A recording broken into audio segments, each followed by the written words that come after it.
ভাইয়া, আমাদের তো অনেক দিন ধরে কোনো গাড়ি রিভিউ হচ্ছে না, তাহলে আজকে আমরা কি একটা গাড়ি রিভিউ করতে পারি?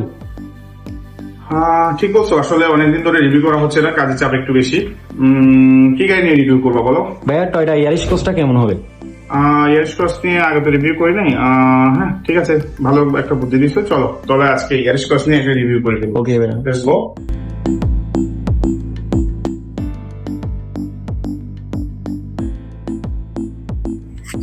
ইয়ারিশ ক্রস নিয়ে অনেকের অনেক রকম আসলে মতামত।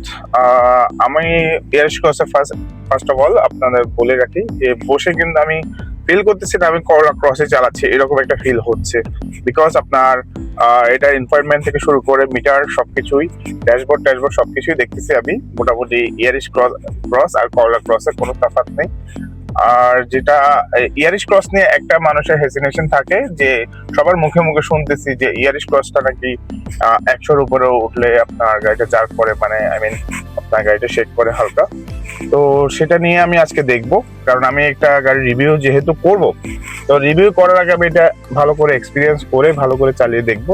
অনেকে আবার এটা 1500 সিসি ইঞ্জিন, তার সাথে আপনার অনেকে বলে যে আপনার এটা 3 সিলিন্ডার। তো 3 সিলিন্ডারে অ্যাকচুয়ালি এরকম প্রবলেম তো আমি ফেস করতেছি না, আমি অলরেডি চালাচ্ছি গাড়িটা। আমি অলরেডি আপনার প্রায় 20 কিলোর মতো চালিয়ে ফেলেছি অলরেডি। এখনো পর্যন্ত আমি কোনো রকম কোনো প্রবলেম ফেস করতেছি না ইঞ্জিনে অথবা 3 সিলিন্ডারের জন্য। এটা যে এখন 100-র উপরে আছে আমি অলরেডি, দেখুন আমার স্টিয়ারিংটাও কাঁপতেছে না, একদম স্মুথলি চলতেছে রাস্তার সাথে একদম মিলিয়ে। এটা আসলে মানুষের মন গড়া কথা যে 100-র উপর উঠলে মানে এখানে জার্ক করে, অথবা আপনার দেখুন আমি 100-র উপরেই আছি গাড়িটা, কোনো সমস্যা হচ্ছে না।